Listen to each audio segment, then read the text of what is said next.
Let me tell you why I love these York shoes. These York shoes, particularly because those are the shoes that got me through the tornado.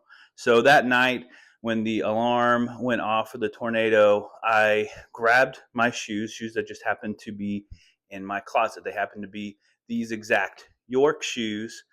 They're a little muddy and nasty now with some holes and everything, but that's because these are the only shoes that I had for about 2 weeks after the tornado.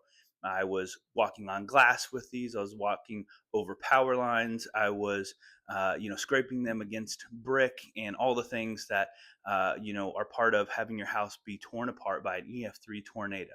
And I'm so grateful for these shoes because they actually held up pretty well. Obviously, you'd probably want some steel-toed boots, but I didn't have any.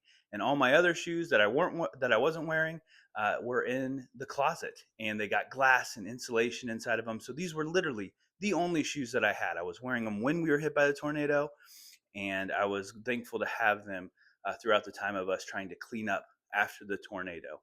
One of the things that I tell a lot of people when they say, "What's the most important thing to have in your tornado go bag or around your tornado go bag?" or when you hear those tornado sirens go off, is get shoes on, because my family did not have shoes on, and it was really hard to go and find their shoes and brush them all out and be able to get them on them. I was lucky that I had mine so I could go and get theirs. Now, I also heard another story of same tornado, right? It hit a few blocks down one of my friend's house, and he talked about how he did not have shoes on. He kind of woke up actually to the tornado coming, ran down his hallway, and his wife was ran into the bathroom, and then he ran to get his son, and as he was running to get his son, the tornado hit, and he jumped on top of his son's bed with his son underneath him, and they held on for dear life as a tornado went over their house. None of them had shoes on. Then after the tornado passed, luckily none of them were injured badly, but he looks at the floor of his house, which is completely covered in glass, and he's like, how am I going to go find my wife who's in the bathroom? How are we going to move around? Because I don't have any shoes on. And he had to walk on the glass in order to get his shoes, in order to find his wife.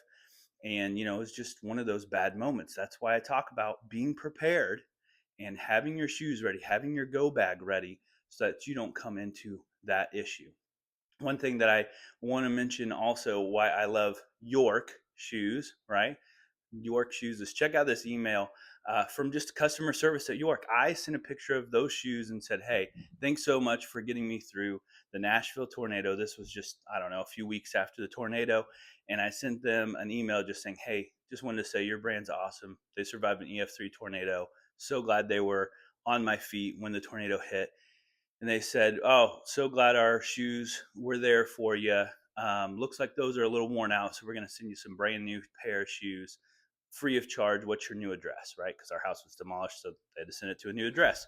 So I sent them my new address, and I said, wow, thanks so much. That means a lot about your brand. So I wanted to share that as well. If you're a brand and you know one of your customers has been hit by a tornado, man, it means a lot to those tornado victims if you can step up and give them something like that. They definitely didn't have to do that, but they did. And forever now, I wear York shoes, and I get to tell that story when I wear those. Be a hero, have a plan. Thanks so much. Learn more at tornadosmart.com.